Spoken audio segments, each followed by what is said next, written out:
Llevo buscándola a diestro y siniestro desde hace unos 3 años. No hay dudas de que está aquí, pero no tengo ni idea de dónde. He preguntado a los responsables del cementerio. A decir verdad, con cierta reluctancia y pocas esperanzas de sacar algo en claro. ¿Quién? Enrico Malatesta. ¿Es un pariente suyo? No, es un personaje histórico. Ah, un famoso.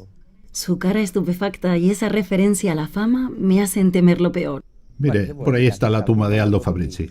Ah, gracias. Bueno, me temí algo mucho peor. El cementerio del verano cuenta con decenas de miles de tumbas, celdas, mausoleos y criptas. Buscando así, de tumba en tumba, se puede tardar toda una vida. El cementerio es precioso, no cabe duda. Un sitio perfecto para pasear. Observar las fotos de los exvivos es siempre fascinante. Hay lugares donde las tumbas y las imágenes tienen más de 150 años. Todos los que estaban vivos por aquel entonces ahora están muertos. Esta idea me tranquiliza. Aquí encontramos la historia de familias enteras, generación tras generación. La historia de una Italia que ya no existe, de un pueblo y de su cultura. Ambos muertos y enterrados. De todas formas, si lo que buscas es una tumba en particular, sin referencias, al rato te das cuenta de que es una locura. Se necesitarían años para controlarlas de una en una.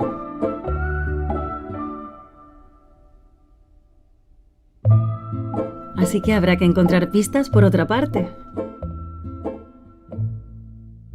Hasta hace algunos años habría tenido que hojear a saber cuántos libros polvorientos, en quién sabe qué fascinantes bibliotecas, en quién sabe qué increíbles edificios renacentistas o barrocos, durante días y días, para poder dar con una referencia que me indicase dónde encontrar la tumba de Malatesta. Pero hoy basta con consultar un buscador. En pocos minutos he encontrado una entrada escrita por unos compañeros anarquistas que hace unos años visitaron la tumba. Una referencia que en teoría tenía que haber sido decisiva. Parterre 20. Genial, me he dicho, la he encontrado. Y aquí estoy de nuevo, buscando el parterre numerado. Tras las habituales disquisiciones con los mismos guardas locales, descubro que hay hasta 4 parterres número 20. Y tras recorrerlos todos sin éxito, he imprecado a todos los dioses. Precioso el verano, nada que decir, pero hace meses que camino kilómetros y la tumba no aparece.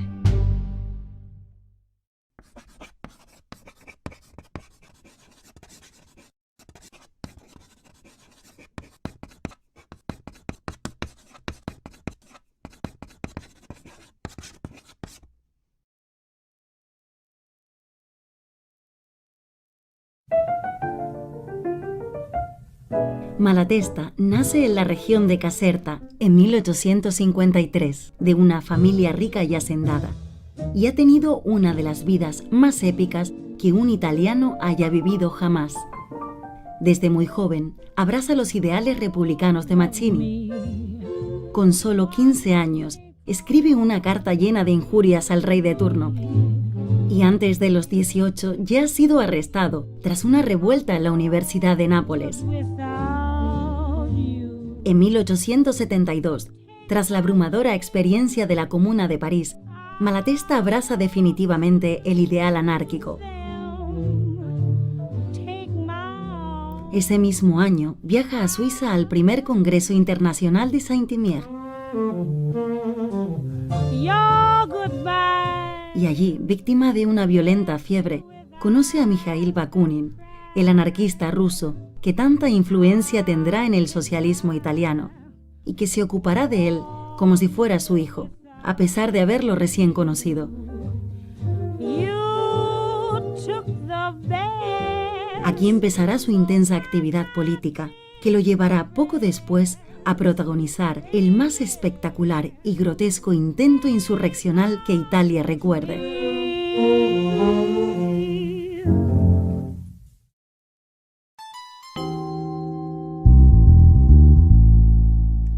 primavera de 1877, Malatesta y los otros componentes de la banda, estudiantes, agricultores, zapateros, albañiles, etc., preparan la insurrección en algunos pueblos de los montes del Matese, con la esperanza de que allí brote la chispa que lleve a la revolución social. La elección de la zona no es casual. Intransitable, montañosa, poco poblada, representa un lugar ideal para la guerrilla. El 3 de abril, los primeros componentes de la banda llegan a la zona del Matese. Carlo Cafiero, aprovechando su aspecto distinguido, se presenta disfrazado de gentil hombre inglés y afirma estar buscando un lugar tranquilo para pasar las vacaciones. Malatesta lo acompaña, fingiendo ser parte de la servidumbre.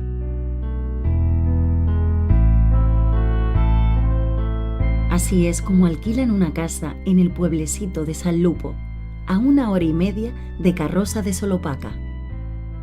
Los anarquistas han organizado las cosas con cuidado y con el debido secreto, pero a causa de una delación, el mismo ministro del Interior está al tanto del proyecto subversivo, incluso mucho antes de su llegada. Una primera intervención de los carabinieri provoca un tiroteo que lleva a una precipitada fuga.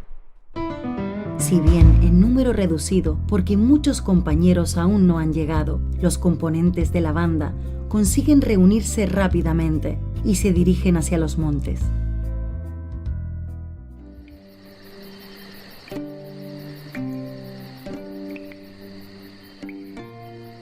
En la mañana del 5 de abril de 1877, la intención es librarse todo lo posible de las fuerzas de policía que les persiguen y dirigirse a los centros habitados más aislados. Pero las condiciones atmosféricas son desfavorables. En esta época del año, en las montañas del Matese hace frío y a mayor altitud el tiempo es incluso peor. El día 8 de abril los anarquistas entran en Letino, acogidos calurosamente por una población sorprendida. Detrás de una gran bandera roja y negra, los insurrectos disuelven el Consejo Municipal, declaran públicamente decaído al rey Víctor Manuel II y reducen a pedazos su retrato. En una gran hoguera, en el centro de la plaza, queman todos los papeles sellados del ayuntamiento. Registros del catastro, actos hipotecarios, registros fiscales, aboliendo simbólicamente las leyes del Estado y la propiedad privada. Por último, destruyen los contadores de las balanzas de los molinos que sirven para calcular el infame impuesto sobre la molienda. Il grano vi appartiene, come appartengono le terre. Qui, in mezzo. De esta forma, se ganan la simpatía y el entusiasmo de los habitantes del pueblo.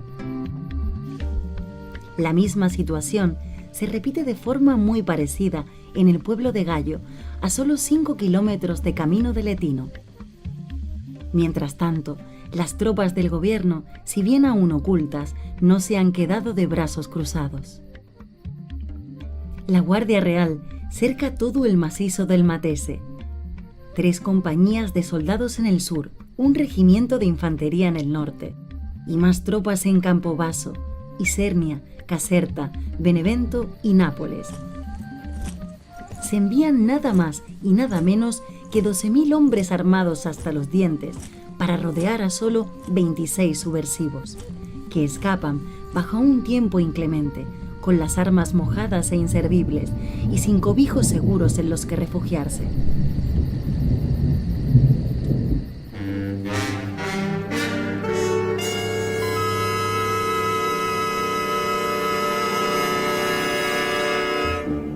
Pronto son atrapados y llevados a la cárcel. La lista de cargos es tal que las previsiones son de las peores.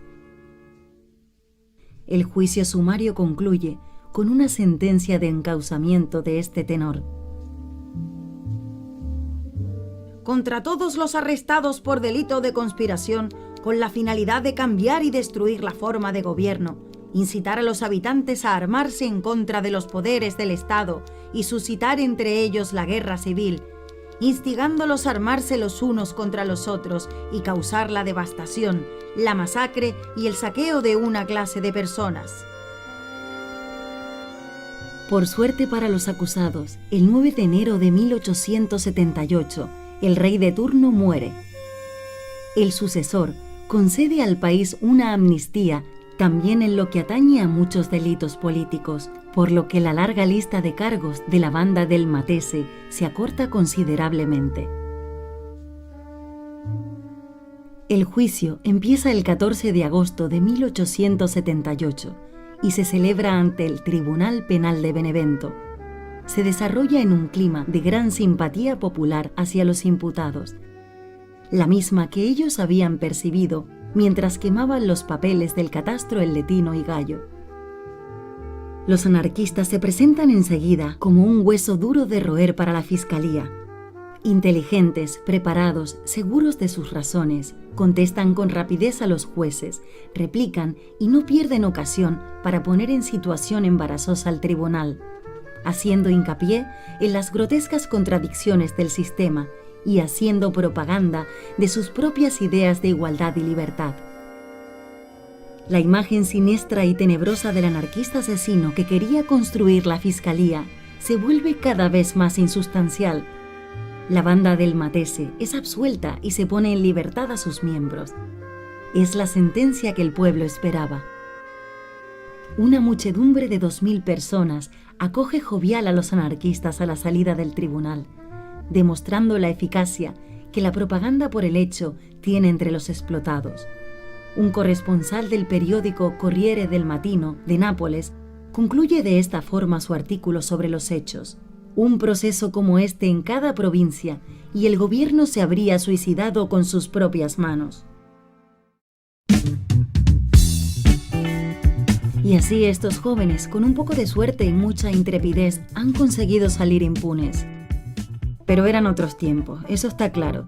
Identificarse con el contexto de agitación política de la época sigue siendo emocionante. Es sorprendente comprobar la aceptación de las distintas posiciones que existían entonces, a diferencia de hoy. El juicio resultó ser un boomerang para el gobierno, ya que representó una enorme publicidad para los ideales anarquistas y para los mismos protagonistas, que no tuvieron la revuelta popular que deseaban, pero consiguieron de todas formas tener gran repercusión.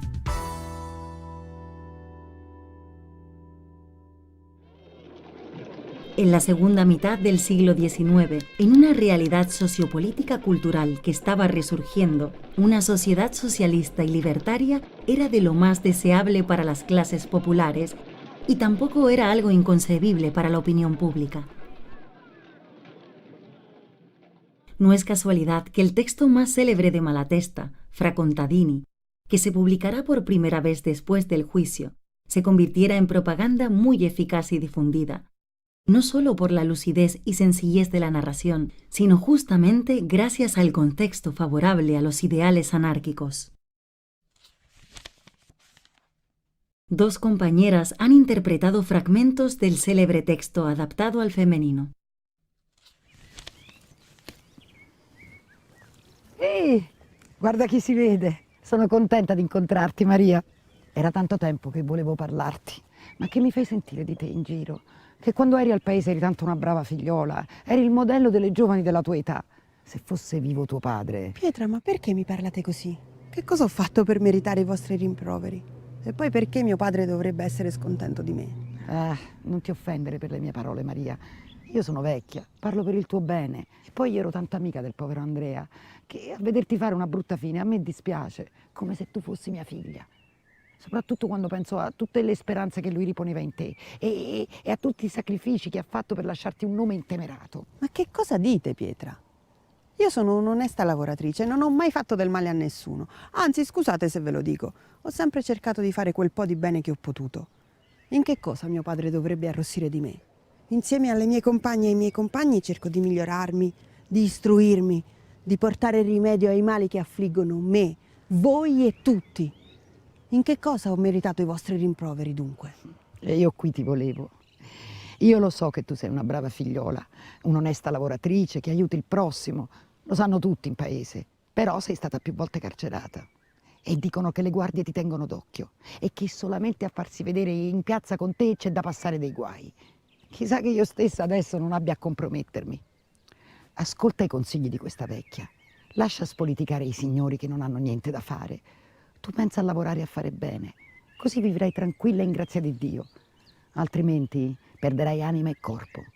Senti a me, lascia andare le cattive compagnie, che tanto si sa, sono loro a sviare le povere figliole. Pietra, i miei compagni e le mie compagne sono tutte persone oneste e il pane che mettono in bocca costa loro sangue e sudore.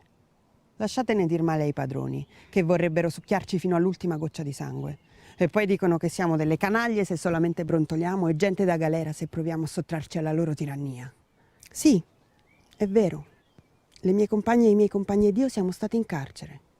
Ma vi siamo stati per la causa giusta. Ci torneremo, probabilmente ci succederà anche di peggio, ma sarà per il bene di tutti. Sarà per distruggere tanta ingiustizia e tanta miseria. E voi, che siete stata sfruttata tutta la vita e avete pure patito la fame, non dovreste allinearvi con i signori e con i padroni per dare addosso a noi che vogliamo solamente cambiare la condizione della povera gente. Figlia mia, io lo so che il mondo va male, soltanto che a volerlo accomodare è come voler raddrizzare le gambe ai cani. Pigliamolo dunque come viene e preghiamo invece il Signore che non ci faccia mai mancare la polenta. I ricchi e i poveri ci sono sempre stati e noi che siamo nati per lavorare, dobbiamo lavorare e accontentarci di quello che il Signore ci manda, altrimenti perderemo la pace e pure l'onore. E torna con l'onore. I padroni prima si impossessano di tutto, vivendo alle nostre spalle nella ricchezza e nella crapula. E poi dicono di noi che per essere delle persone oneste dobbiamo accettare volentieri la nostra condizione di sottomessi e vederli ingrassare alle nostre spalle senza fiatare. Se invece ci ricordiamo che siamo uomini e donne anche noi e che chi lavora ha il diritto di mangiare, allora siamo dei farabutti. I carabinieri ci sbattono in galera e i preti per giunta ci mandano all'inferno. I veri farabutti, la gente senza onore, sono quelli che vivono di prepotenze. Sono quelli che si sono impadroniti di tutto quello che sta sotto il sole e che a forza di patimenti hanno ridotto il popolo allo stato di un gregge di pecore che si lascia tranquillamente tosare e scannare. E voi vi mettete con questa gente qua per darci addosso. Se la miseria e l'ignoranza forzata e l'abito contratto in tanti secoli di schiavitù non spiegassero questo triste fatto, io direi che sono senza onore e senza dignità proprio quei poveri che fanno da puntello agli oppressori dell'umanità e non noi che mettiamo a repentaglio questo misero tozzo di pane, questo straccio di libertà che ci è concesso per arrivare al punto in cui tutti stiamo bene.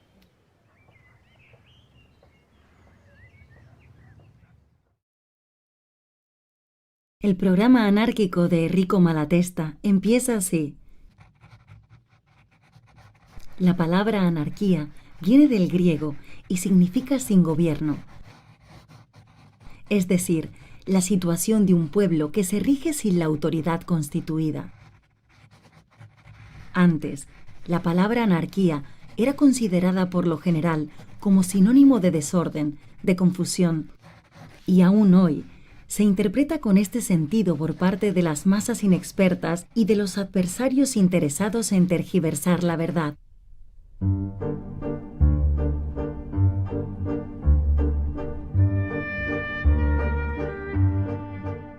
Nuestro querido Enrico inmediatamente denuncia la primera y más perversa mentira instaurada por la cultura autoritaria: la anarquía como sinónimo de caos.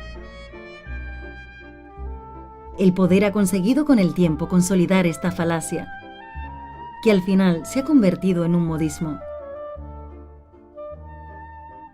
Los telediarios, en cuanto caen gobiernos o regímenes, hablan de países caídos en la anarquía.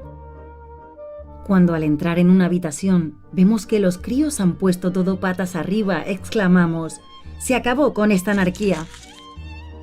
Cuando una situación cualquiera se vuelve muy caótica, se oye decir: reina la anarquía, y así sucesivamente. El autoritarismo se ha impuesto en el imaginario colectivo como la forma de organización más eficiente posible, desde hace tanto tiempo y con tanta prepotencia, que su antítesis debe maltratarse en igual medida. Otra pérfida ocurrencia mediática secular ha sido la de asociar la anarquía con la utopía, que encima riman, para inculcar que una sociedad libertaria es absolutamente imposible de realizar. Esto, para quienes no tuvieran ya bastante con el oscuro e inquietante caos absoluto, una sociedad como la teorizada por la anarquía no solo no es irrealizable, sino que es más bien la consecuencia inevitable de la falta de poder. Y el caos aparente no es más que el necesario paso para alcanzar una forma de organización más compleja. Como la caótica masa de partículas de una nebulosa es la premisa de una nueva galaxia.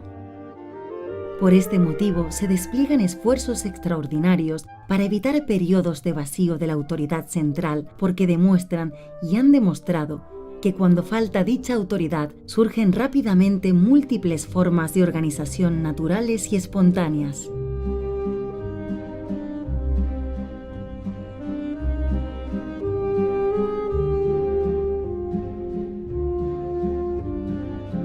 Un ejemplo es la Comuna de París, emblemático como primer intento de instaurar a amplia escala y en época moderna una sociedad libertaria.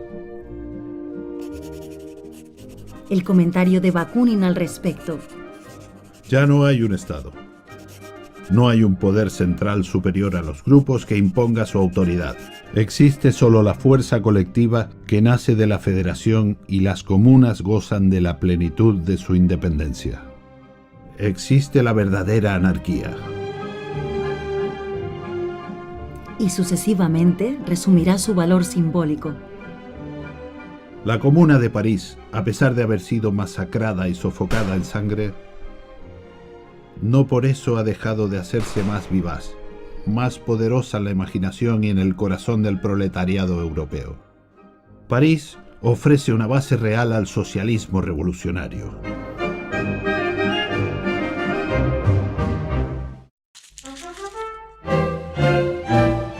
Pero es la Revolución Española, a finales de los años 30 y poco después de la muerte de Malatesta, la que representa el capítulo determinante para demostrar la eficacia de una organización anárquica a amplia escala, duradera y además en un contexto de guerra. Los trabajadores, a través de las organizaciones sindicalistas libertarias, dieron prueba de autogestión de los transportes públicos y de las empresas de producción tanto industrial como agrícola. A través de las asambleas de la base se realizaron colectivizaciones de las tierras confiscadas a los latifundistas y en algunos casos se abolió la propiedad privada.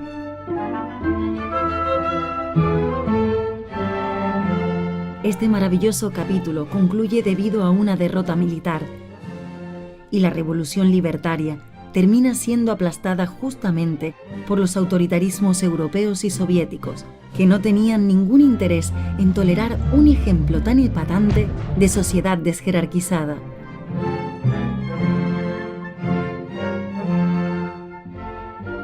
Los testigos de esa experiencia coinciden al recordar cómo la liberación de la opresión de los patrones desencadenó un clima de hermandad y solidaridad que permitió poner en marcha miles de experimentos de autogestión, con la participación de millones de personas durante al menos un año. En las primeras páginas del extraordinario homenaje a Cataluña de George Orwell, queda reflejado a la perfección este clima que se respiraba en la nueva sociedad libertaria. Orwell, británico, combatió para defender la República Española de la agresión fascista y después escribió una lúcida y apasionada crónica de aquellos meses.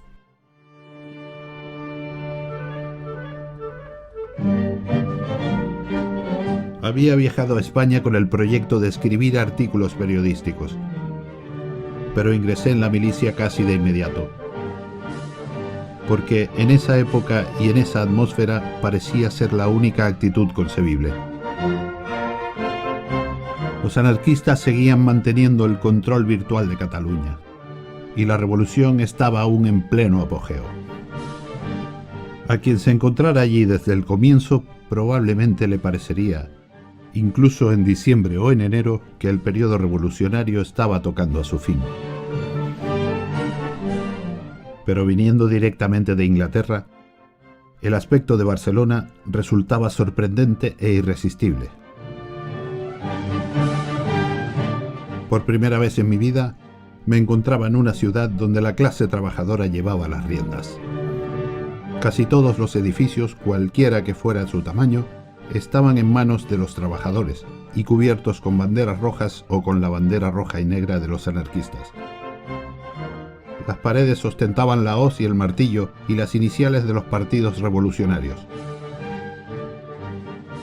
Casi todos los templos habían sido destruidos y sus imágenes quemadas. Por todas partes, cuadrillas de obreros se dedicaban sistemáticamente a demoler iglesias. En toda tienda y en todo café se veían letreros que proclamaban su nueva condición de servicios socializados.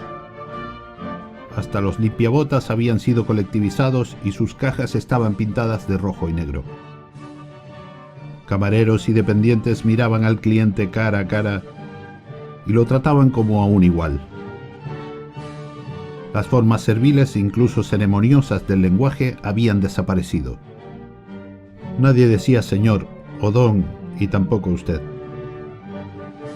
Todos se trataban de camarada y tú, y decían salud en lugar de buenos días. El aspecto de la muchedumbre era lo que más extrañeza me causaba. Parecía una ciudad en la que las clases adineradas habían dejado de existir. Con la excepción de un escaso número de mujeres y de extranjeros, no había gente bien vestida.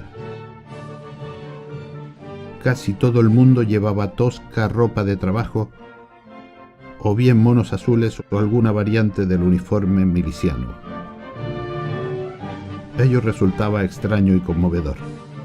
En todo esto había mucho que yo no comprendía y que, en cierto sentido, incluso no me gustaba. Pero reconocí de inmediato la existencia de un estado de cosas por el que valía la pena luchar.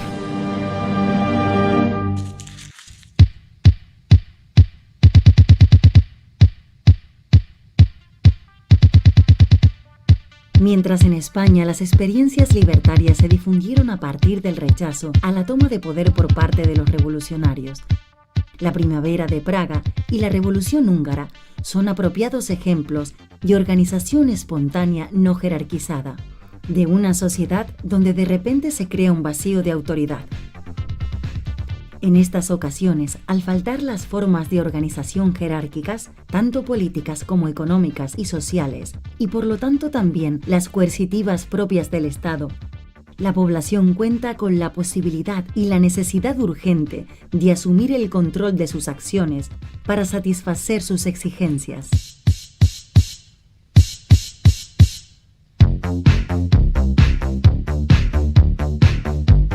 Y como suele ocurrir, cuando falta la oprimente condición de sujeción psicológica que provoca el asistencialismo forzoso del poder, los individuos demuestran un considerable incremento del altruismo y de la cooperación en autogestión.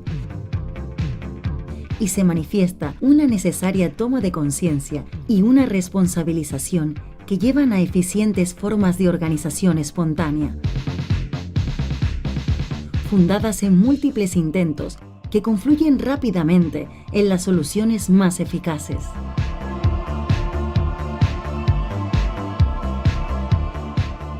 Todos estos experimentos se han dado en situaciones de guerra y en todos los casos la naturaleza revolucionaria del cambio ha impuesto la militarización de la población para defenderse de las furiosas reacciones autoritarias, y en cada ocasión los intentos por instaurar una sociedad libertaria han sido interrumpidos bruscamente con una derrota militar. Pero no por ello podemos considerarlos un fracaso. Al contrario, son la prueba de cómo ocurre una organización masiva y espontánea ante la ausencia de poder.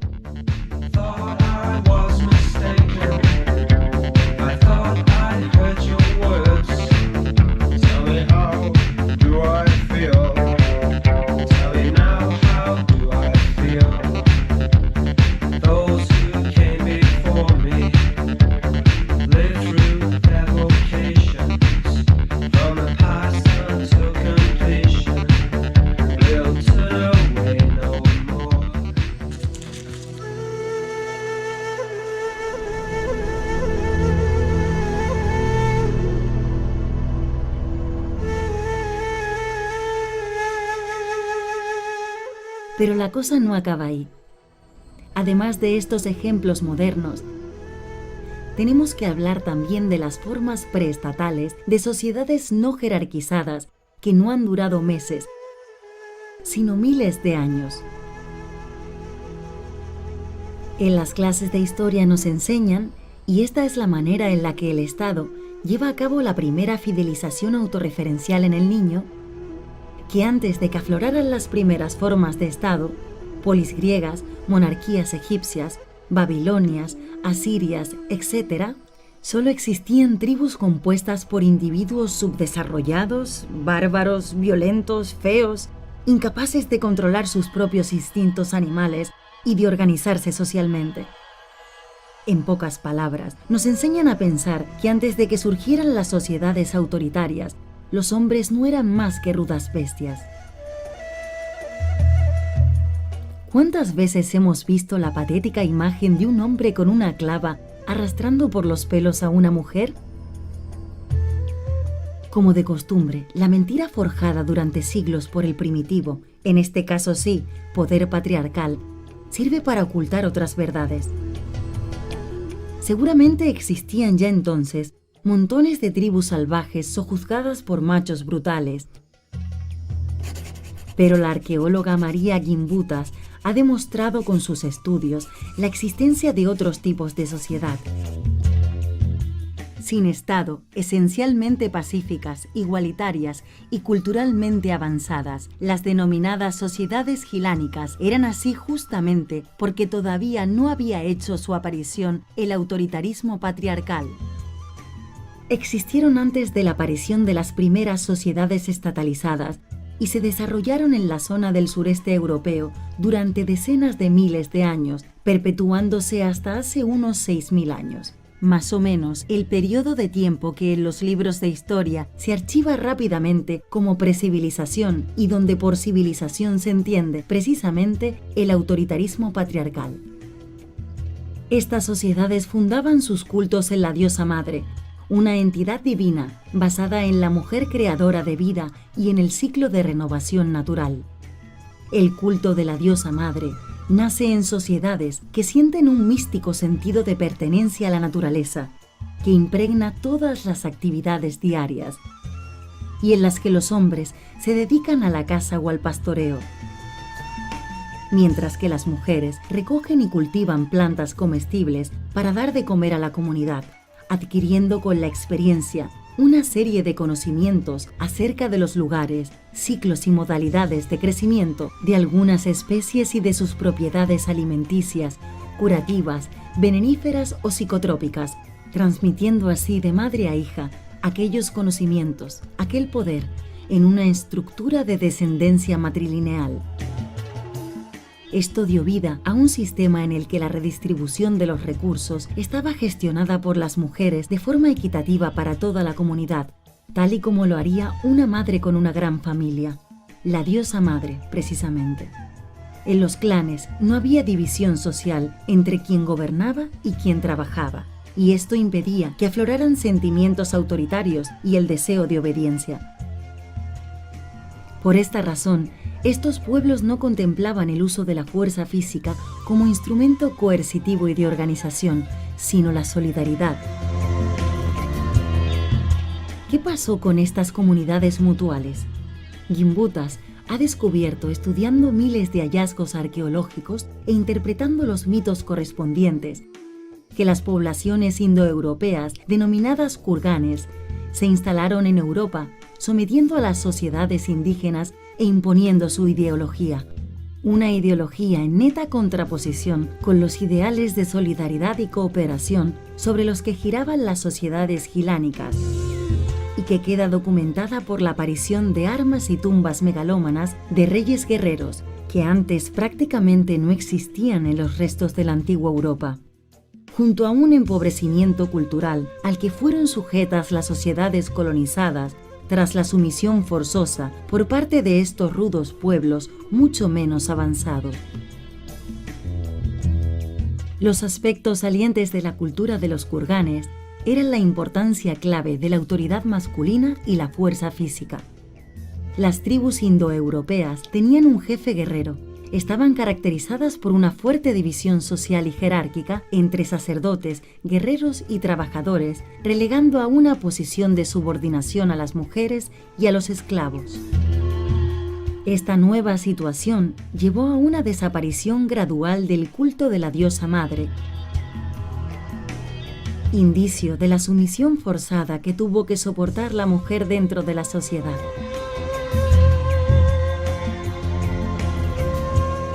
Estos estudios demuestran cómo la cultura del dominio, del patriarcado y de la estructura piramidal típica del Estado moderno nacieron y florecieron a causa del sometimiento de las sociedades matrifocales a manos de las poblaciones kurganes,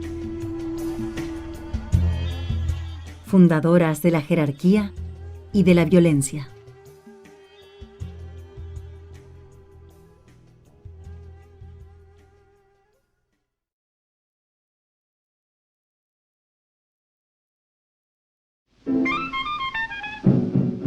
En 1878, tras el juicio por los acontecimientos de la banda del Matese, Malatesta comienza un largo periodo de peregrinación alrededor del mundo para organizar el movimiento anarquista.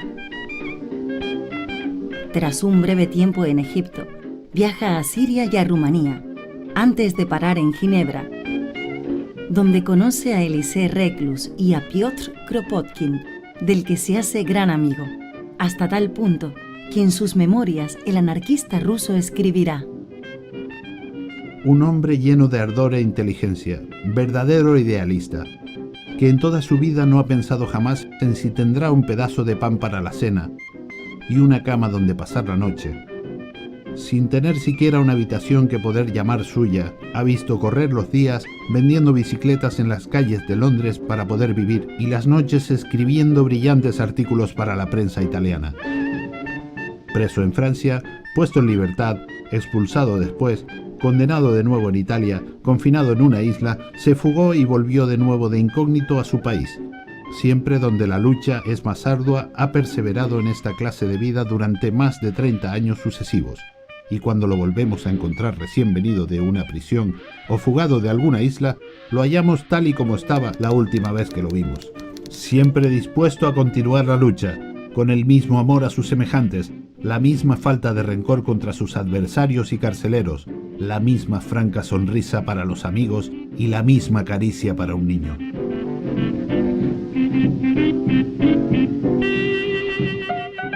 En 1881 se encuentra en Londres, donde junto al mismo Kropotkin organiza el Congreso Internacional Socialista Revolucionario. Después viaja a Egipto con la intención de transformar un movimiento nacionalista en una revuelta social. Y de nuevo vuelve a Italia, donde es arrestado por conspiración junto a su amigo Francesco Saverio Merlino. Aprovechando la libertad provisional, se desplaza a Florencia, donde empieza a publicar La Cuestión Social, en el que aparece por primera vez la publicación Entre Campesinos. Después vuelve a Nápoles para ayudar a la población víctima del cólera, hasta que se ve obligado a partir hacia América Latina, oculto dentro de una caja para máquinas de coser, para huir de una nueva captura. Se afinca en Buenos Aires, donde participa en la creación del primer sindicato argentino, el Sindicato de los Panaderos, para el que redacta personalmente el estatuto. Deja América Latina en 1889, tras haber intentado también suerte como buscador de oro. La vuelta a Europa no es menos prolífica. Artículos y comicios, revueltas y disturbios, arrestos y fugas entre España, Francia, Inglaterra, África e Italia, sin olvidar los continuos congresos y reuniones clandestinas. Las peregrinaciones de Malatesta continúan hasta finales de siglo. A principios del siglo XX, tras 2 viajes más a Nueva York y a Cuba, se establece nuevamente en Londres, donde permanecerá confinado durante 20 años.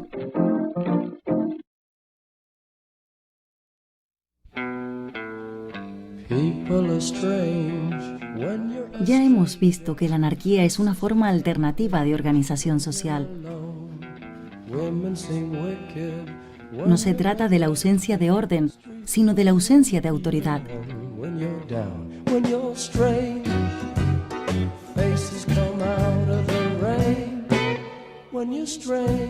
El anarquismo no es solo una visión de una futura sociedad libertaria, sino la descripción de una forma humana de organizarse, que se basa en la experiencia, en la vida cotidiana, y que ya funciona junto a realidades pronunciadamente autoritarias de nuestra sociedad y a pesar de las mismas. ¿De verdad estamos convencidos de que si los gobernantes de repente abdicasen, nuestras existencias se colapsarían? ¿Acaso si las empresas no nos abastecieran de comida, las personas dejaríamos de comer? ¿Y si los guardias no dirigieran el tráfico, los coches no avanzarían?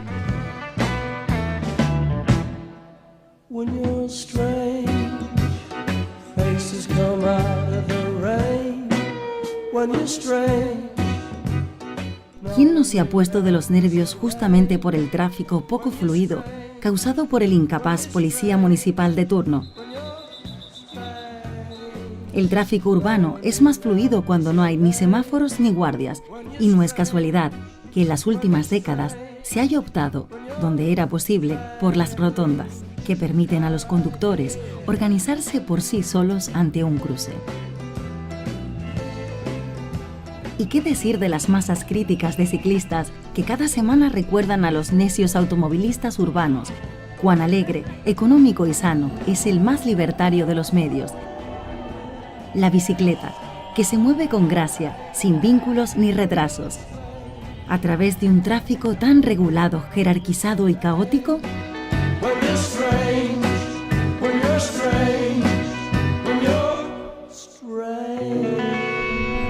Bambini, vecchietti, donne, supereroi, tutti in bici!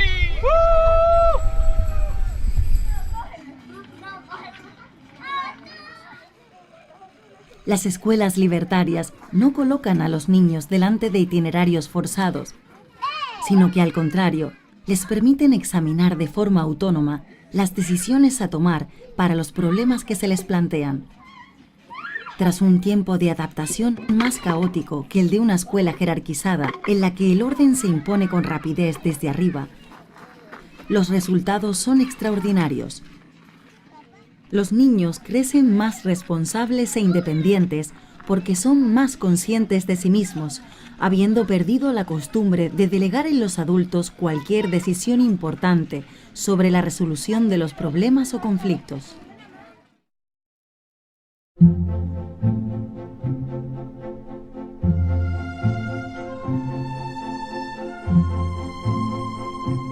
La situación política que ha permitido el Renacimiento, reconocido por todos como uno de los periodos más sublimes del ingenio humano, ha sido la falta de un poder central, que ha permitido a varias decenas de pequeños municipios, comunidades, asociarse y disociarse, unirse o combatir en un fecundo incremento de posibilidades, que ha multiplicado la complejidad de las formas de interacción en esa sociedad de finales de la Edad Media, favoreciendo así su renacimiento.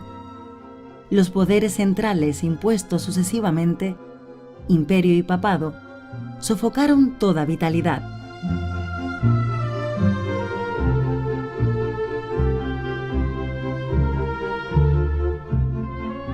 Pero este tipo de organización desjerarquizada no tiene que ver solo con el ser humano, sino que constituye el fundamento mismo de la complejidad de la naturaleza. de la evolución de la vida. De la estructura del cosmos.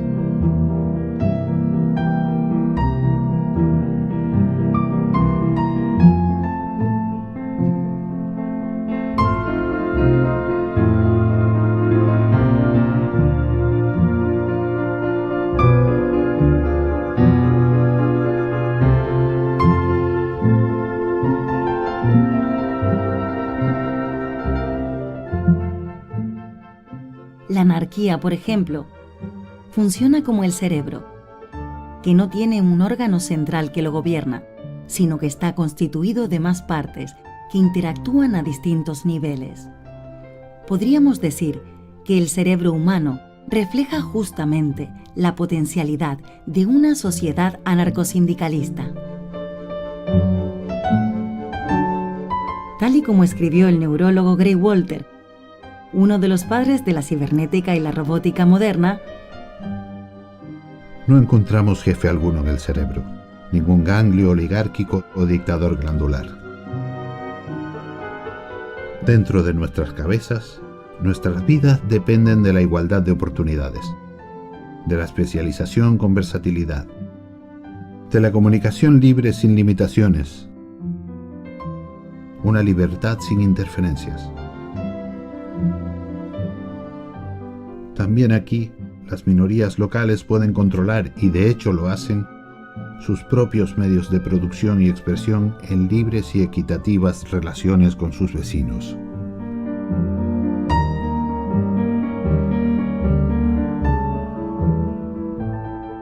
Por otra parte, resulta intuitivo un principio de complejidad suficiente, en el que si se quiere lograr la estabilidad, la complejidad del sistema controlador debe ser al menos tan grande como la del sistema a controlar.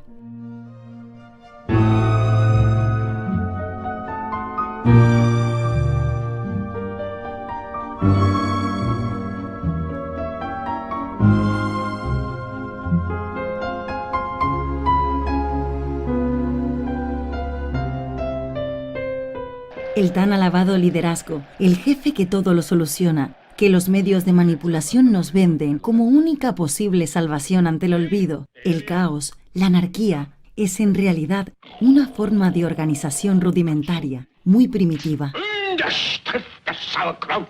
El jefe de un Estado autoritario tiene, con su cerebro, que hacer frente a las exigencias de millones de personas. Suponiendo que tiene colaboradores, podríamos decir que pocas decenas de cabezas tienen que hacer frente a las exigencias de millones de mentes. Los resultados saltan a la vista.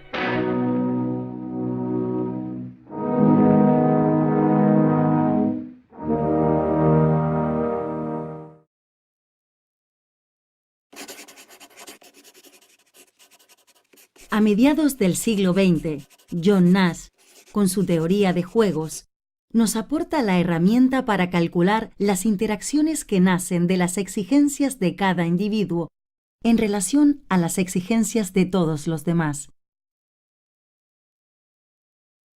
Esta herramienta matemática ha sido adoptada ahora por innumerables sectores de la física, la sociología, la biología y la economía capitalista.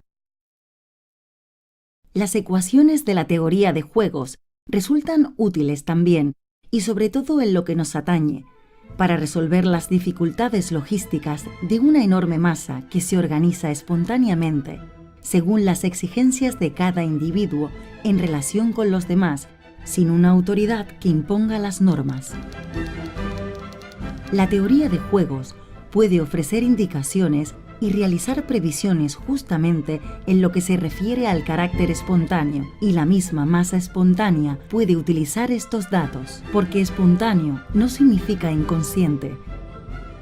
Al contrario, una herramienta matemática puede resultar útil para autoorganizarse más conscientemente. No sería para evitar la naturalidad, sino para contar con líneas directrices que ayuden, por ejemplo, en la organización de la producción en común y la distribución de los productos de la forma más eficaz, útil y equitativa posible. cooperando de forma espontánea pero consciente, para obtener el máximo provecho para el grupo, buscando también su propia utilidad, llevará a alcanzar el máximo beneficio posible para cada individuo en función de la colectividad. ¿Y no es precisamente este un equilibrio de Nash? Tras los extensos muros de ese vasto edificio, el Comité Central de Abastos, compuesto por hombres que tienen alma y nervios de pueblo, ordenan el abastecimiento de la ciudad y del frente. Sus grandes arterias urbanas rebosan de tráfico y son muestra gallarda de cómo el proletariado ha encauzado la vida de la ciudad.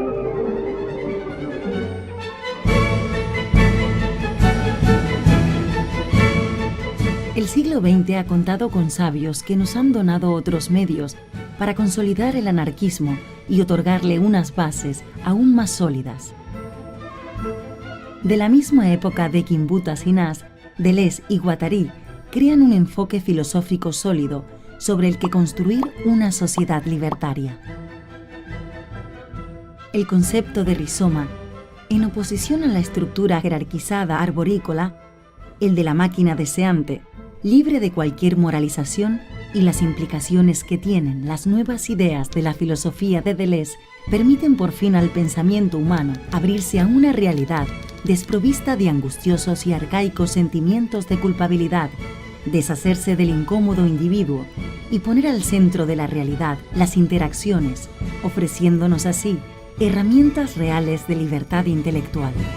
El pensamiento de Deleuze ha ido más allá del anarquismo, lo ha englobado en una visión más sistémica, porque ha desarrollado una interpretación de la realidad que libera de todo vínculo, de toda opresión, de todo individualismo. Foucault escribió: «Tal vez un día el siglo será deleuziano».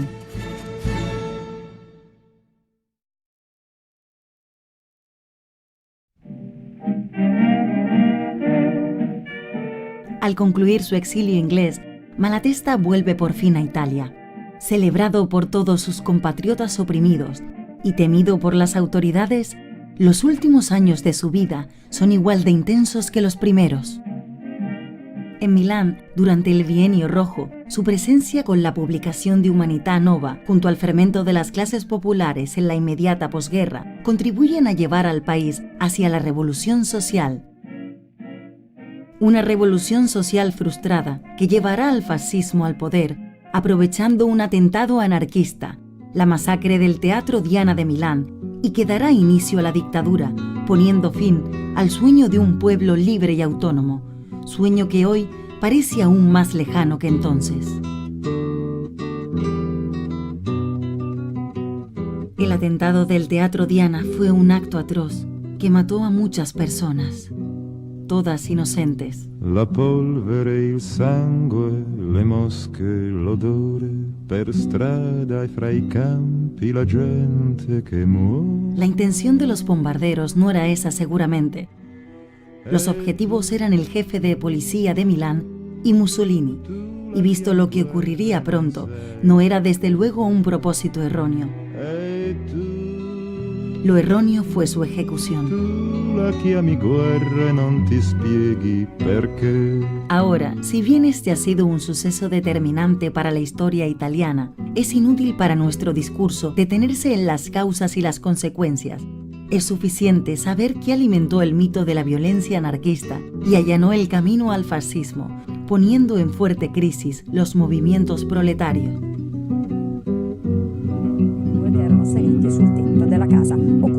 El poder ha creado una retórica que lo retrata siempre como una cándida víctima de la feroz violencia anarquista. Sono due gli anarchici arrestati dai carabinieri del Rossi e appartenenti alla struttura eversiva federazionale. Igual de terroristas hoy que ayer, los anarquistas son un peligro constante para, atención de nuevo a las palabras, el orden constituido. Gli arcobaleni d'altri mondi hanno colori che non so, lungo i ruscelli d'altri mondi nascono fiori che non ho. Los actos de violencia representan una fracción más que residual de las prácticas libertarias. Pero el poder no pierde la ocasión para ponerlos en evidencia e instrumentalizarlos para alimentar su propaganda. lo que en la práctica totalidad de los casos es legítima defensa de los abusos, se estigmatiza siempre como violencia feroz, como ciego odio anarquista, gracias a este aparato mediático de mentiras seculares.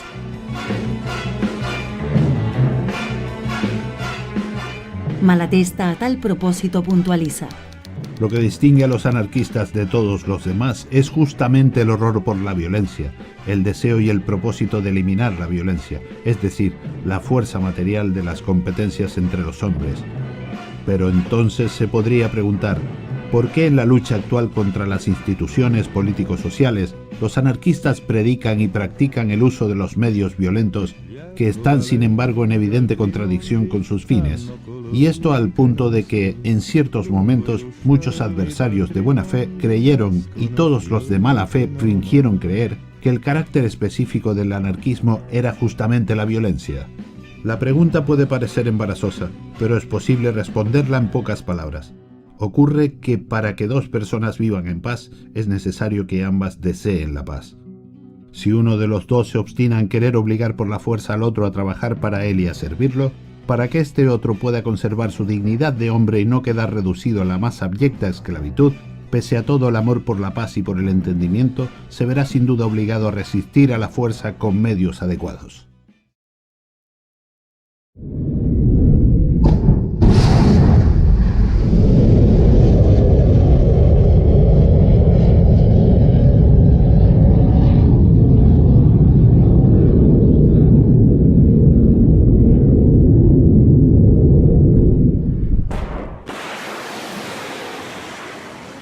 Imaginemos que un padre de buena familia burgués, estando en casa con sus seres queridos, es atacado por algunos malhechores y que estos infames ocupen su hogar, secuestren a su mujer, torturen a sus hijos y violen a sus hijas. Un desastre, vamos. ¿Quién condenaría la violencia de ese patriarca si llegado el momento consiguiese librarse de sus captores y rebelarse? ¿Y por qué entonces no se concede el mismo derecho de autodefensa a todos los pueblos que sufren el saqueo y la muerte de manos de los estados autoritarios en los que vivimos, y en concreto de las fuerzas imperialistas que dominan gran parte de los seres vivientes y los recursos del planeta a través de la OTAN y que ocupan y explotan los lugares y los recursos que deberían pertenecer a los habitantes, masacrando y violando a la población inerme? ¿Y por qué cuando los individuos más valientes y nobles se sacrifican para proteger a sus compaisanos, como haría el patriarca de nuestro ejemplo, en vez de denominarlos partisanos, los definimos terroristas?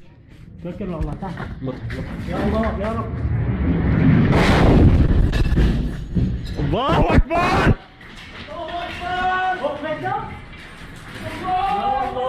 ¡Allahu Akbar! ¡Allahu Akbar!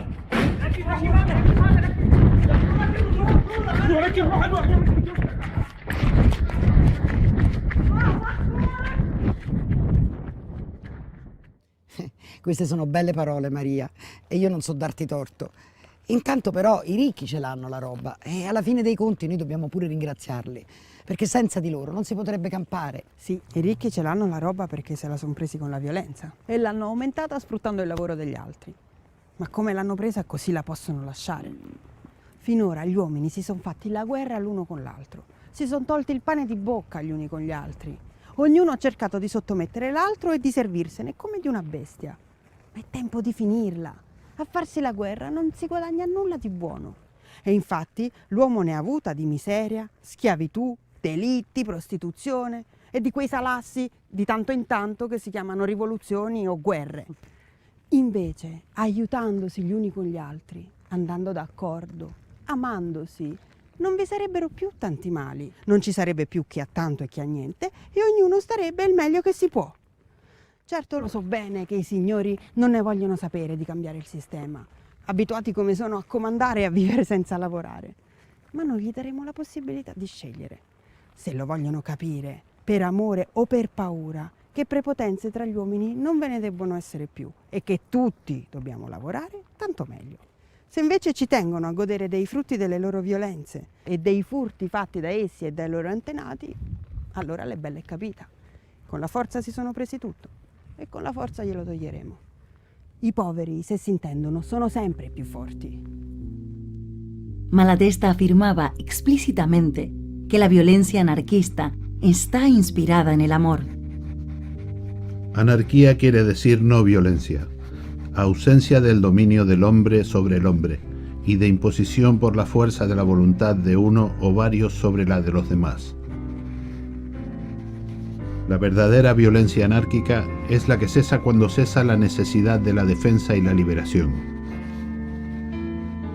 Esta no se inspira en el odio, sino en el amor.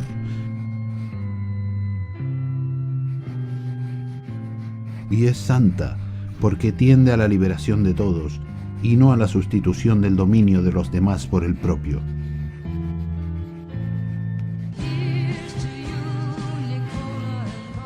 Los anarquistas no son hipócritas.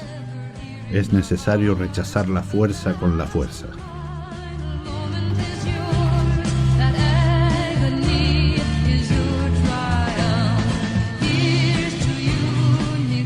Ahora, hablando claro, estas palabras fueron escritas a principios del siglo XX.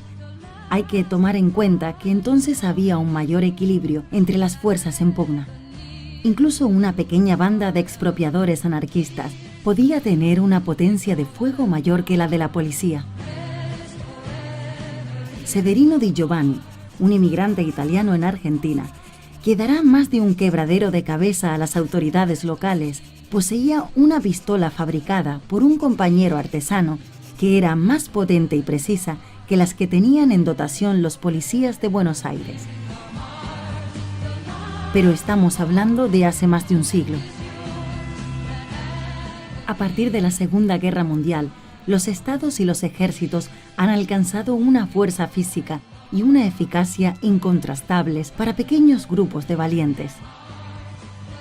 Severino Di Giovanni, en los años 20 del siglo pasado, consiguió tener en jaque a la policía de toda una metrópolis durante más de 5 años.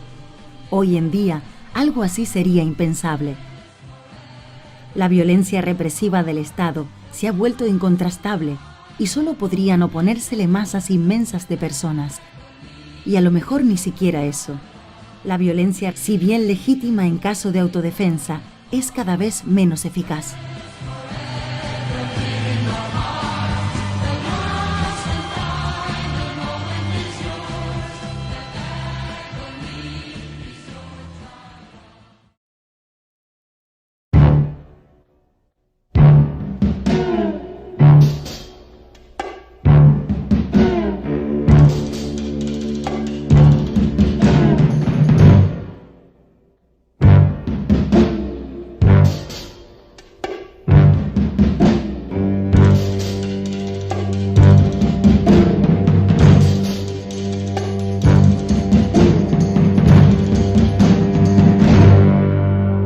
Bien, me gusta y comparto todo lo que me estás contando, pero hay una cosa que no... Los jefes. ¿Qué hay que hacer para echarlos? El mío, por ejemplo, tiene un primo diputado. ¿Y ese cuándo se va? Bravo, veo que lo he entendido todo. En serio, es una buena pregunta. Ha dado con el problema enseguida. Es necesario luchar contra el poder en cada momento y en cada forma que tome, tanto colectiva como individualmente. ¿Y cómo? La solución es compleja. No se puede explicar con un solo argumento. Hay que reflexionar sobre cómo el poder influye en la psique de las personas y sobre las consecuencias que provoca en la mente de quienes lo ejercen continuamente. Es sencillo, parecido a lo que le pasa a unos niños que son excesivamente consentidos por sus padres, por la corrupción moral a la que se les somete. Y a mayor poder, mayor corrupción. Comparable a un niño que pretende poder hacer y obtener todo lo que desea. Y esto es lo que hace el poder con los adultos, los mima, en el sentido que les consiente obtener lo que quieren cuando lo quieren. Y al no ser un adulto inocente como un niño, esta forma de malcriar lleva inevitablemente a los peores instintos humanos, crueldad, arrogancia, histerismo. Exactamente como le pasa a un niño mimado que ya no sabe reconocer sus límites y cuanto más tiene, más pretende. Y al final los vicios acaban por malcriar también a quien no lo es.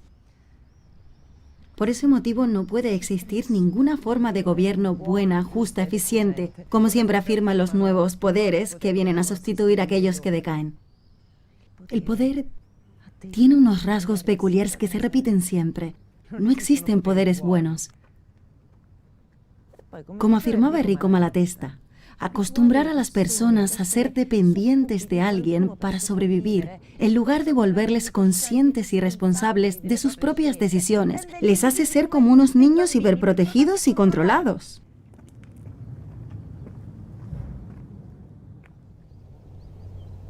Sì, è vero, siamo stati tante volte sacrificati ed è ora di aprire bene gli occhi, ma però un governo ci vuole sempre. Se non c'è qualcuno che comanda, come si fa ad andare avanti?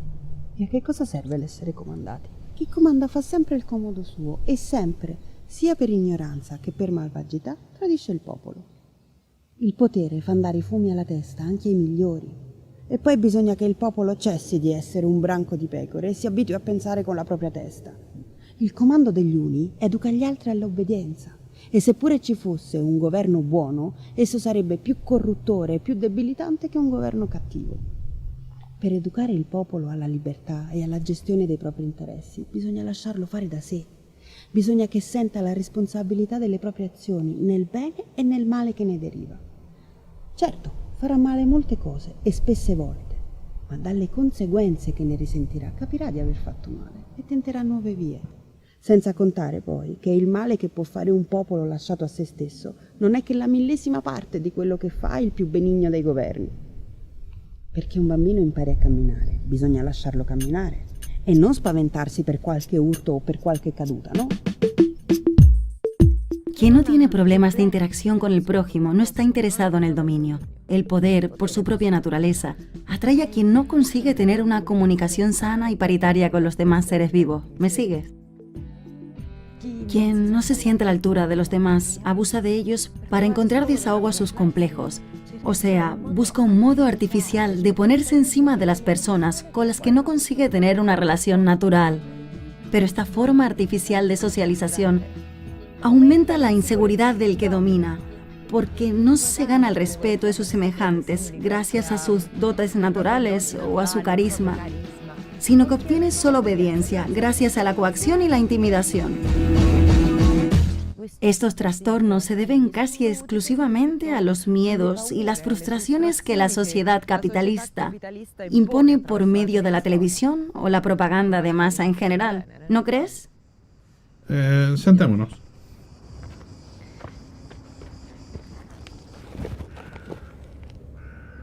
Imagina una sociedad que no estuviera totalmente basada en esta competición desenfrenada, orientada a aplastar al prójimo, sino en la solidaridad. ¿No crees que esto tendría unas consecuencias muy diferentes sobre la psique de las personas? Entonces desmitifiquemos esta idea de que los jefes, los empresarios, sean personas superiores que tienen la capacidad de guiar a los demás. Es exactamente lo contrario. El que tiene la necesidad de mandar no es más que un personaje mezquino, lleno de complejos, al que habría que ayudar seriamente en lugar de ponerle a mandar. La primera solución que hay que adoptar para librarnos del poder que nos oprime es mostrar siempre desprecio hacia él, empezando por las personas que nos oprimen a diario, porque de esta forma debilitamos su poder y esto refuerza en los oprimidos el deseo de liberación. Y para mí, esta es una de las soluciones, la básica, de aptitud, esa que si adoptáramos todos, como se suele decir, ya estaríamos en el buen camino. Sí, vale, pero a estos ¿cómo les echas? ¿Con la violencia? Se necesitaría una revolución, si no, por sí solos no se van a ir. Claro, esta era la vía prioritaria en los tiempos de Malatesta. La revolución, acción arrolladora y determinante, de masa. Entonces era algo serio, concreto. Pero ahora sería una ingenuidad darle el mismo peso,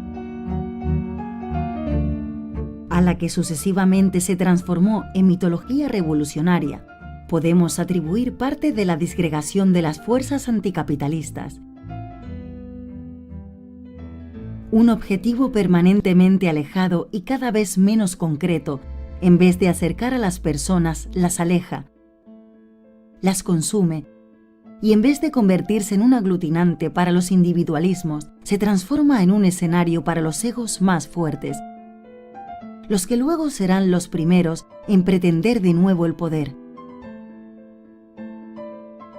Seguramente volverán épocas más favorables, pero a día de hoy, una sociedad anarquista puede concebirse más fácilmente a través de la ampliación de las áreas de acción libres, ampliar las realidades libertarias que ya existen en la sociedad autoritaria hasta llevarlas a convertirse en el pilar de la vida social. ¿Cuáles son estas realidades? Escuelas libertarias, centros sociales y asociaciones activas entre la población, organizaciones espontáneas que defienden el territorio de los estragos del capital, contextos de información autónoma e independiente, ocupaciones habitacionales, grupos autoorganizados en la red y fuera de ella, asociaciones culturales sin ánimo de lucro. Volviendo a Deleuze, solo lo minoritario es realmente anticapitalista. En cambio, todo lo que se convierte en mayoritario será devorado por el capital y servirá para alimentarlo. Hagamos un sencillo ejemplo. Una manifestación antisistema de 1 millón de personas en realidad es un evento pop con el que el sistema se complace y de la que trae provecho.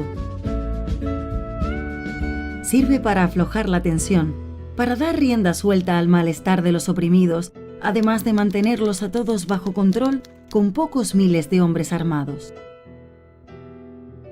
Pero si se organizaran en el mismo contexto 1000 manifestaciones de 1 millar de personas cada una, su eficacia y su impacto serán bien distintos.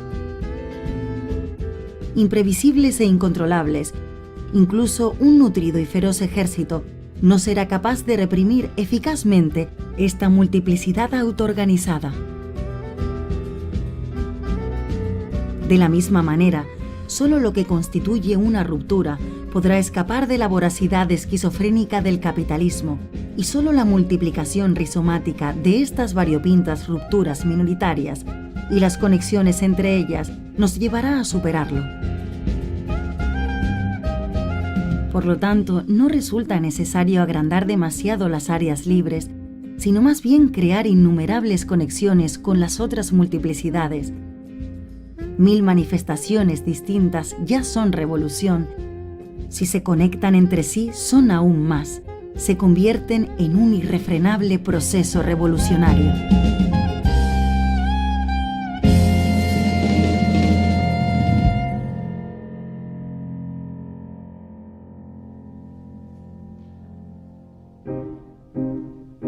Y heme aquí, en el Piazzale degli Eroi, siempre en Roma. Enrico Malatesta transcurrió en este lugar los últimos años de su vida. Aún hoy hay una placa colgada en el palacio. Los guardias de Mussolini vigilaban al viejo anarquista durante los últimos años de su vida en esta casa y también tras su muerte, acaecida en el verano de 1932.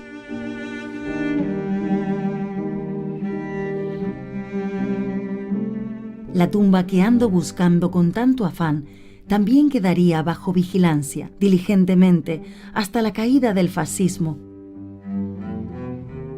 para que nadie pudiera ir a honrar al difunto. Tal era el temor que tenía el dictador fascista de la influencia del viejo anarquista. Esta placa es significativa. Es prueba de la importancia de Malatesta para la gente, que pocos días después de la liberación, para conmemorar por fin su muerte, como no había podido hacer durante el fascismo, coloca este homenaje en el palacio donde el anarquista había muerto el mismo día, 12 años antes. Una muestra más del cariño que había dispensado en todos los lugares por los que había pasado.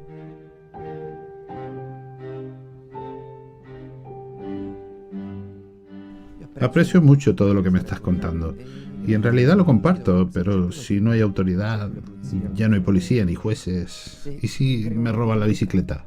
¿Y si matan a mi hijo o violan a mi novia? ¿Quién nos defenderá? ¿Quién hará justicia? ¿Quién castigará a los delincuentes? Esa también es una buena pregunta. Mira, primero está ampliamente demostrado que en un contexto de solidaridad e igualdad, la delincuencia disminuye drásticamente porque las frustraciones y los complejos que llevan a someter al prójimo desaparecen. Además, las personas conscientes y responsables son las más apropiadas y también las más interesadas en resolver sus propios conflictos, bien individualmente o dentro de las pautas adoptadas por su propia comunidad. También, al fin y al cabo, interesada en no delegar a terceros. Si tu hijo se mete en problemas, ¿qué haces? ¿Lo llevas a la policía? Pero aunque esto sea normal, con la anarquía siempre se plantea un escenario tipo salvaje oeste donde se impondría la ley del más fuerte. Es evidente que conflictos habrá siempre en cualquier tipo de sociedad humana y que frustrados y acomplejados, aunque menos, y enfrentamientos, asesinatos, violencia, seguirán existiendo. Sin embargo, nosotros vivimos en una sociedad también organizada, tan poco conflictiva, ¿no? Donde hay tan pocas guerras y masacres, que ¿para qué buscar alternativas? Y además, la justicia es tan eficiente en resolver contrastes y conflictos, sobre todo con la pobre gente.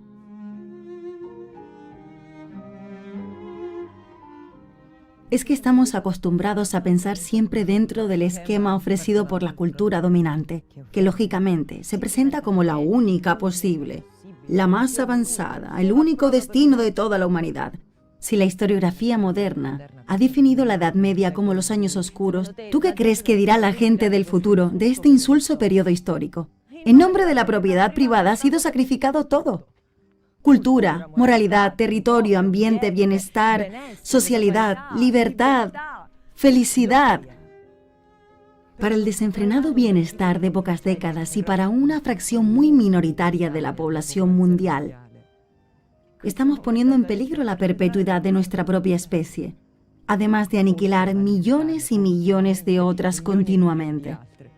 Y todo este desastre continuo pasa en la indiferencia general, porque la gente explotada y mal pagada, cuando no directamente masacrada y esclavizada, es víctima de una cultura nefasta que ha sustituido las culturas populares. Es un hecho que la cultura popular en Occidente es un residuo en las clases populares. Es inútil. Los verdaderos poseedores de la cultura proletaria son los denominados que huyen de la ferocidad del capitalismo más desenfrenado. La delincuencia disminuye drásticamente, son las más apropiadas, las justicias más interesadas en resolver contrastes y conflictos, además, sobre todo con la pobreza de las pautas adoptadas por su propia comunidad. Pobre guarda, lo he abrumado con mis charlas. Aunque Rico Malatesta no era más escueto que digamos. Los temas difíciles requieren de explicaciones complejas. El trabajador, obligado durante siglos a esperar y obtener el trabajo, es decir, el pan, de la voluntad y del humor de un amo, acostumbrado a ver continuamente su vida a merced de quien posee tierra y capital, ha terminado por creer que era el dueño, el señor o el patrono quien le daba de comer, y se pregunta ingenuamente cómo podría sobrevivir si los señores no existieran. Así, un hombre que hubiese tenido las extremidades inferiores atadas desde el día de su nacimiento, pero hubiese conseguido moverse y andar, si bien dificultosamente, podría llegar a atribuir la facultad de trasladarse de un punto a otro a sus mismas ligaduras, cuando éstas no hacen sino disminuir y paralizar la energía muscular de sus piernas. Si luego a la costumbre se agrega la educación recibida del patrón, del sacerdote, del maestro, etc., interesados todos en predicar que el gobierno y los amos son necesarios, si se añade al juez y a la gente de policía, esforzándose en reducir al silencio a quien piense de otra forma y trate de difundir su pensamiento, se comprenderá cómo en el cerebro poco cultivado de la masa ha logrado arraigar el prejuicio de la utilidad y la necesidad del amo y del gobierno. Imaginemos ahora que al hombre de las piernas atadas, de quien antes hemos hablado, un médico le expone toda una teoría y miles de ejemplos hábilmente inventados a fin de persuadirle de que si tuviera las piernas libres, le sería imposible caminar y vivir. En este supuesto, el individuo en cuestión se esforzaría en conservar sus ligaduras y no vacilaría en considerar como enemigos a quienes deseasen quitárselas.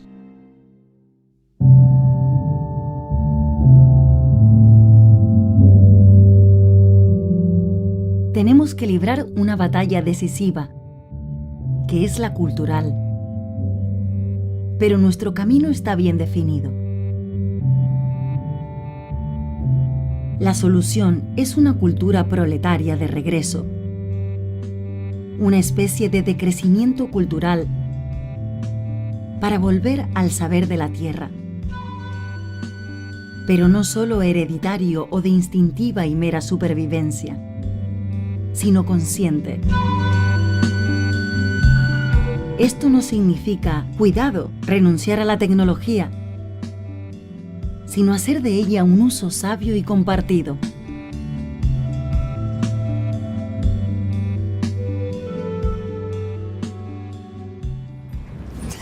Le macchine, quelle sì che bisognerebbe distruggerle. Sono loro che levano il lavoro alla povera gente. Nelle nostre campagne ci si può contare sopra. Ogni volta che arriva una macchina il nostro salario è diminuito e un certo numero di noi perde il lavoro. E così è costretto a partire per andare a morire di fame chissà dove. Se almeno non ci fossero le macchine, i signori avrebbero maggiore bisogno dell'opera nostra e noi si vivrebbe un pochino meglio. Voi avete ragione a pensare che le macchine sono la principale causa della miseria e della mancanza di lavoro, ma questo accade perché esse appartengono ai signori. Se appartenessero ai lavoratori sarebbero la causa principale del benessere umano. Pensateci, le macchine non fanno altro che lavorare al posto nostro e più velocemente di noi. Per mezzo delle macchine non dovremmo più lavorare lunghe e lunghe ore, né tantomeno saremmo costretti a lavori eccedenti le nostre forze. Se si applicassero a tutti i rami della produzione e appartenessero a tutti, allora si potrebbe con poche ore di lavoro sano, piacevole e leggero soddisfare tutti i bisogni della consumazione e noi avremmo il tempo di intessere relazioni umane, di istruirci, insomma di vivere e di godere appieno delle conquiste della civiltà e della scienza. Dunque ricordatevelo bene, non bisogna distruggere le macchine, bisogna impadronirsene. I padroni difenderebbero, anzi farebbero difendere le loro macchine, sia che uno le voglia distruggere sia che uno se ne voglia impadronire. Dunque, dovendo fare lo stesso sforzo e la stessa fatica, sarebbe veramente stupido distruggerle, no? Voi distruggereste un campo di grano o una casa quando potreste impadronirvene e farlo diventare di tutti? Certo che no. Bene, con le macchine è la stessa cosa, perché esse in mano ai padroni sono tanta miseria e tanta schiavitù. In mano nostra invece sono tanto benessere e tanta libertà.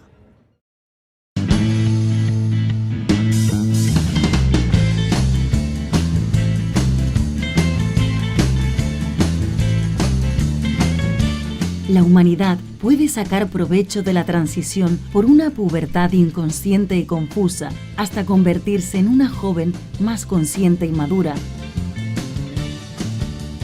O bien terminar estrellándose ebria en una descabellada carrera hacia la nada.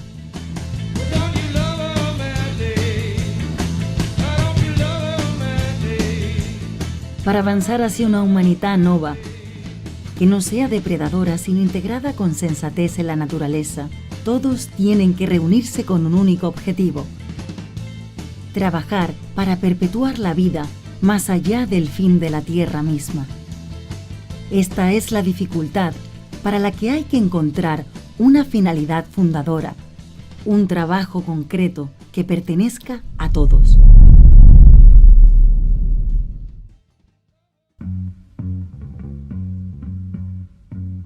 Una sociedad consciente debe plantearse como principal objetivo la superación de las dificultades impuestas por la física a la perpetuación de la vida.